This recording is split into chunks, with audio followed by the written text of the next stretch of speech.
Voire torturés, moqués, frappés, les Quraysh ne savaient plus comment arrêter l'islam.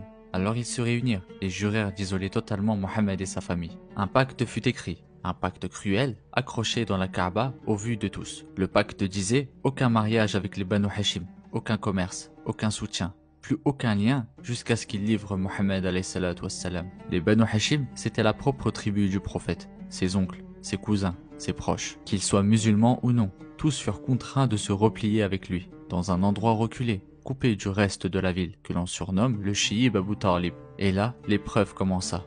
La faim, la soif, l'isolement. On mâchait des feuilles pour tromper la douleur. On serrait son ventre vide entre ses mains.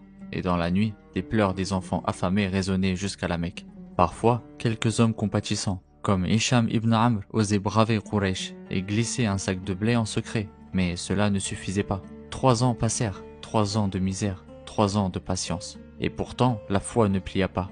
L'envoyé de Dieu continuait d'enseigner dans le boycott. Ses paroles nourrissaient les âmes quand la nourriture manquait au corps. Puis Allah envoya son signe. Certains notables de Quraysh, qui n'étaient pas musulmans, mais qui avaient encore un cœur sensible, commencèrent à dire « Comment pouvons-nous laisser mourir des enfants, des femmes, des hommes, simplement parce qu'ils protègent leurs parents ?» Parmi eux, il y avait Hisham ibn Amr, Muttim ibn Adi, Zuhair ibn Umayya et d'autres. Ils se concertèrent en secret et décidèrent de mettre fin à cette injustice. Alors un jour, ils se levèrent dans l'assemblée de Quraysh et dirent « Ce pacte est cruel, nous ne pouvons pas continuer. » Les ennemis du prophète alayhi salatu wassalam s'opposèrent. Ce pacte ne sera rompu que si Mohammed est livré. Mais les voix de justice insistèrent. La tension monta, jusqu'à ce qu'ils décidèrent d'aller décrocher le document lui-même, là où il avait été suspendu, à l'intérieur de la Kaaba. Et c'est là que le miracle apparut. Quand ils déplièrent le parchemin, ils découvrirent qu'il avait été rongé par des insectes. Tout ce qui avait été écrit avait disparu, tous les mots d'injustice effacés. Ne restait qu'un seul mot intact, Allah.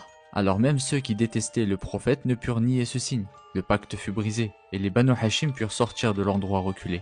Ainsi prit fin le boycott. Après 3 ans d'isolement et de faim, le prophète alayhi salatu wassalam sortit plus fort que jamais. Car si les hommes écrivent l'injustice, Allah, lui, écrit toujours la délivrance.